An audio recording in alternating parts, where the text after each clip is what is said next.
బ్రిటన్లో మరో breaking news చూస్తున్నాం. నీట్ పేపర్ లీక్ అయినట్లు మరోసారి వార్తలు వస్తున్నాయని కాంగ్రెస్ జాతీయ కార్యదర్శి ప్రియాంక గాంధీ ఎక్స్ వేదికగా ఆరోపించారు.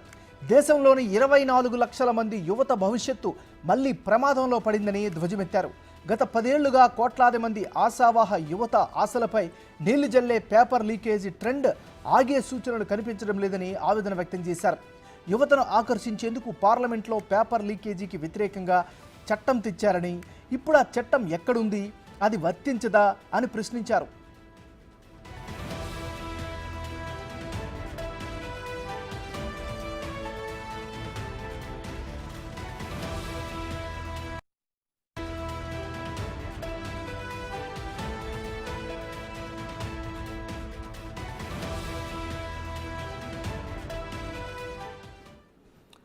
నీట్ పేపర్ లీక్ అయినట్లు మరోసారి వార్తలు వస్తున్నాయని కాంగ్రెస్ జాతీయ కార్యదర్శి ప్రియాంక గాంధీ ఎక్స్ వేదికగా ఆరోపించారు.